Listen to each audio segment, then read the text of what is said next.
Yeah, let me introduce y'all to this YouTube family, showing us the way to get out of debt gradually. My man Josh hold it down in the household, Christine dominating debt with a chokehold.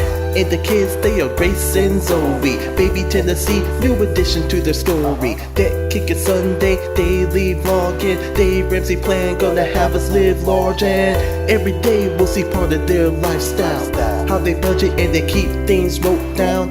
See them work through the envelope system, no credit cards, only cash going with them. You will see how their family strives to survive with the budget plan, help us understand, and daily vlogs show us how to have fun. When you hear this song, let me hear you say, debt is done. Debt is done, debt is done, debt is done. Let me hear you say it louder. What's going on, people? I have a hiccup, so if I'm right in the middle of a question, conversation. Happy Dead Kickin Sunday! Woohoo! See, I told you. That's a conversation starter there. Welcome back, you guys. We love all of our subscribers and our new people, and if you don't know what we're doing, between that and the toilet flushing in the background, I'm slightly distracted. Anyway, Dead Kickin Sunday. We shoot them on Sundays, we post them on Mondays, and we try to answer your questions to the best of our ability. Okay, first questions about credit cards. I live in a country where cash payment is really unordinary. I once tried buying my bus fare, which was €2, something with a €10 note, and the bus driver couldn't even give me the change because you just don't carry cash in this country. Is there a way to do the envelope system or any other budgeting system which is based on credit cards only? I'm new to your channel and therefore I'm sorry if this question has been asked before. Maybe you could then only refer me to somewhere where I can find the explanation. No, we love it. We will answer that question. Okay, well, our country doesn't really accept cash. I mean, they accept it, but it's very uncommon. We've bought things where they're like, excuse me, like we've just ruined their day for paying with cash. And, I mean, our best advice, what are you laughing at? That was awesome. Okay, you're going to help me out here. Come on, we're chewing up precious time. You're good. Anyway, our best advice is no matter how much they snuff and huff about it, do whatever. I'm afraid. I mean, obviously, if you have to use your debit card, then you just have to keep a tighter budget. You just have to keep it real tight so you know where you're at and how much money you've spent. Maybe you have to make more deposits at the bank. If you have cash at home, you're using it to spend, you know what I mean? You just balance your checking account more often. Yeah, you just gotta be tight. I would not give up using cash for anything. No. So I would just stick with it. Whether we make people uncomfortable all the time, and it's okay. So, thank you and welcome to our channel. Team Wonderful, that was so nice of you to call us that. Gosh, you guys leave us comments. Wanted to get your thoughts. My lovely bride-to-be and I are embarking on our adventure this October. Congratulations.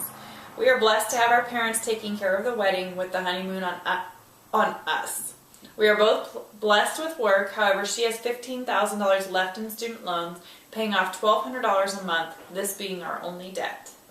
My question is regarding the honeymoon. I've set aside $6,000 to cash flow a trip to Kauai. Should we tone this down for a simple honeymoon to help get out of the cloud quicker, or take her dream honeymoon? Thanks so much.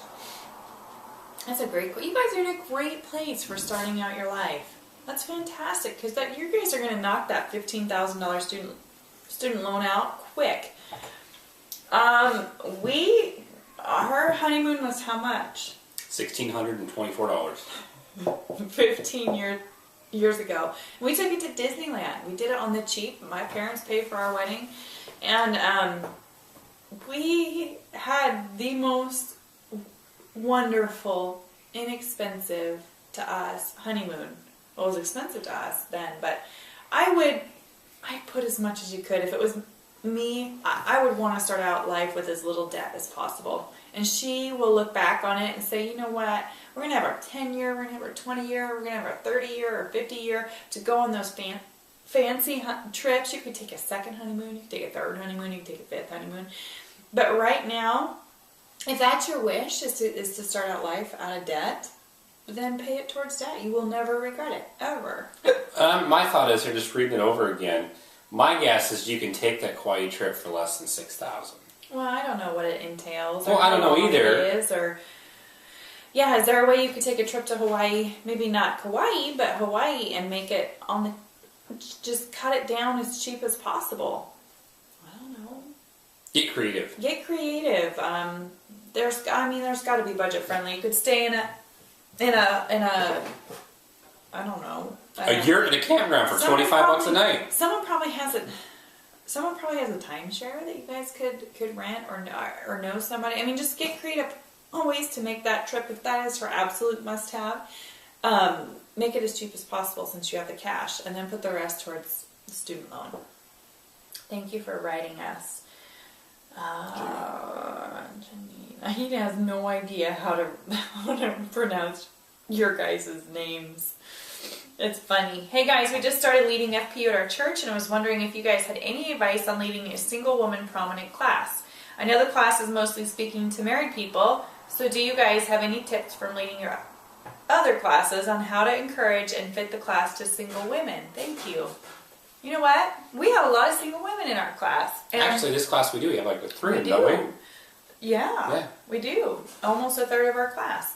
And we treat everybody the same because the curriculum, the baby steps are the same, whether you are married or unmarried. And we treat them the same. We just love on them. Really, the only difference is I think the accountability partner, instead of your spouse, they have to find someone because they don't have a spouse. Right. But everything else is still the same. I mean, the budget's the same, the curriculum's the same. You're right. Yeah, because with single people, you don't have that person to hold you accountable when you spend money. So, sorry, I just yawned. I couldn't help it. We've had a busy day at church, guys. It's been wonderful. So anyway, just love on them more. Love on them more. Be there. Maybe texts and messages. You can pick up on them. The more classes you lead, you'll be able to pick up on what each of their needs are, and then you help them because you are in a position to help them change their life. They've maybe coming from bad situations and all kinds of other stuff. So, bad relationships, I should say. My question is, how do I make a good budget that I can stick to? I only have $236 after rent, and I'm on disability, not working. For some reason, I've been looking for 4 years and only 4 interviews. I'm 22 and struggling, and I got a credit card 6 months ago. I have two cards and $700 in debt, and really regret letting myself even get a credit card, and I'm ashamed. My ex is helping me with bills. Any advice is really appreciated. I go to church too and have had to move out at 19 due to being in foster care. I love you guys. We love you. We love you too, and I'm so glad that the part I picked up on your question the most is that you have a church. You have a church family that is hopefully surrounding you with love and lifting you up and giving you good people to talk to and ones that are going to steer you in the right direction instead of a lot of the bad choices that you could be making in friends. So you're surrounding yourself with people that will lift you up, and that's one of our number one pieces of advice. We lean on our church family so incredibly much to help us raise our children, and they're just a blessing. So, okay, well, the problem is you either have an income problem or you have a debt problem. Because if you can't make your bills, you gotta get your income up. You gotta get your income up. But how am I trying to say this? You've only had 4 interviews in 4 years. I don't know what you're looking for, but maybe get more proactive. That's only 1 interview a year. I would think you could get 2 interviews a year at least. Or I don't know what field that you're trying to go for. Maybe switch fields. If it's a field that's not very, that's not in demand or hiring right now, switch fields. Because we know people in the medical field, they're getting like 4 or 5 interviews every week. Mm-hmm. Not all of them work out, but they're pulling a lot of interviews. So there should be, everybody's, even McDonald's down the street is hiring. You stay out of, yes, I would regret the credit card too, because you know better. You know. But in the job side of it, maybe you just take a job right now to get the bills paid, to get the rent paid or whatever. It may not be your dream job, but it's a job. Right. Until you can get the dream job. Or figure out a way to make money on the side. Yeah. Sell something, make something. Anything to get you by for now. You could have a garage sale. I don't know if you've done that. And just do whatever you can to pay the bills until you get throw your applications out everywhere by the dozens. What is the name of that book? I'm drawing a blank. Dave Ramsey recommended it. 28 Days to the Work You Love. Dan Miller. Dan Miller's book, I think it's called 28. Correct me, you guys, if I'm saying it wrong. 28. Sounds about right. 28 Days to the Work You Love by Dan Miller. It's a good book. I have it, and it is a good book. It'd be perfect for your situation right now. So go check it out. Oh, me Joe. Okay, let's see. About credit. If someone plans on renting instead of buying, they will need credit. Every place requires a credit check. So how would you go about finding a place to rent without credit? Even if they intend to buy with cash, they will still need a place to live. I'm in a small town and even landlords do credit checks, not just apartment complexes. You're completely right. And we have friends that don't care a lick about their credit score, but they have rented just fine. Usually if you're in that position and you have a lot of savings, they will take that into consideration.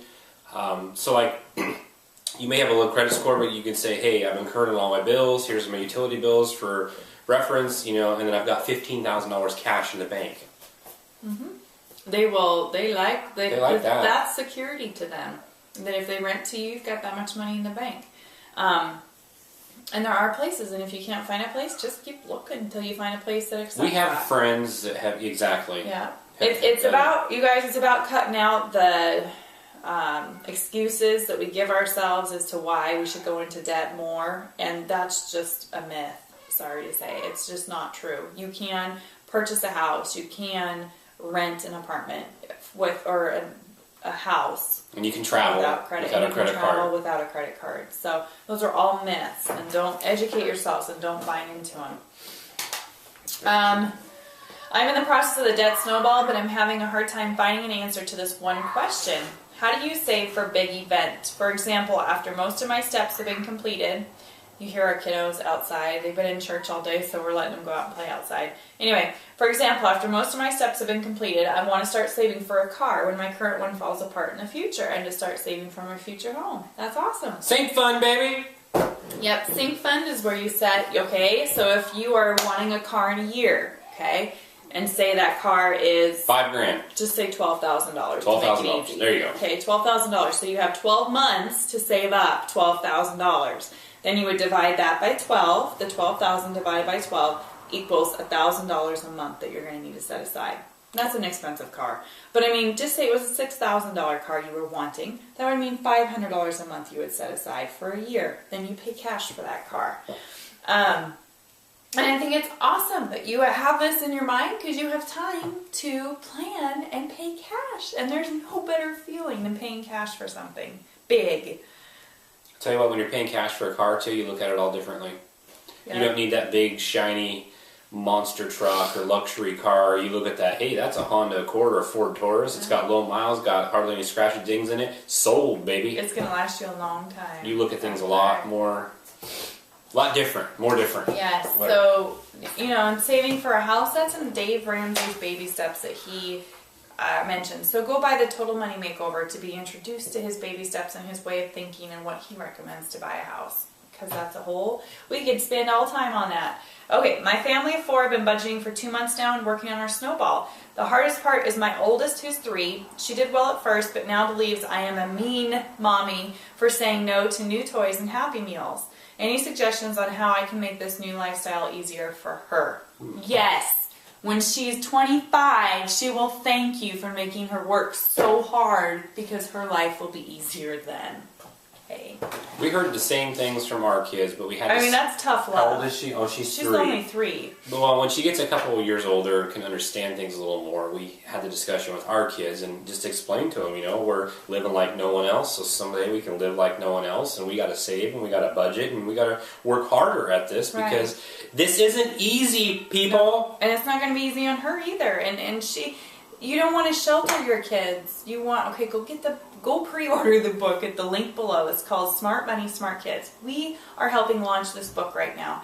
And Dave Ramsey and his daughter wrote it, and it's fantastic for raising children. And you will find all of it is the holy grail, financial grail, seriously, for kids, for raising children.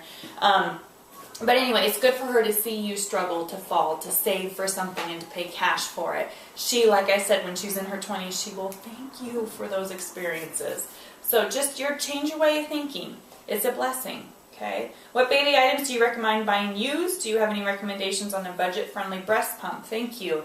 We actually got a free breast pump. Check with your insurance. If you got insurance, health insurance, Yeah. check with your insurance company, because we were going to go buy one, and our doctor's like, well, you should check with your insurance company first, and we did. They provided like a $400 pump for free. Yes. And then everything can be used if it's not recalled. Okay, so crib, toys, everything else can be used. Clothes, garage sales, fantastic for a baby item. Experienced clothing. That's right. Okay, I'm having a hard time staying on budget at the grocery store, which is Walmart. I have $250 every 2 weeks for groceries. That's what we have. But that includes food, cleaning, beauty, toothpaste, shampoo, office supplies, and health, vitamins, and allergy meds. Is this how you budget your grocery trips, or do you have separate envelopes for these categories? Any tips on how you do this would be wonderful. Everything you just explained, I mean, you have the same budget we do, and we buy all the exact same things you do on the same budget. Yes. And we do $50 every 2 weeks to household items. So that's, your staplers, your shampoo, your body soap, your deodorant, garbage bags. All of that goes under the umbrella of household. Then we spend $200 every 2 weeks on just groceries. Okay? So I don't have a nickel and I don't have a million envelopes. I just know that I can only spend $50 on household. And if I go over, then that, whatever it is, I either find a cheaper way or it gets bought the next pay period. Does that make sense? Makes sense. That was it. We got all your questions, you guys. And time hasn't gone off yet. No, we'll see you next week. Thank you. We're honored to even have you watch our videos. Subscribe and check out the links below. We'll see you next week. Later. Ice cream with the littles out in the yard. We'll do it.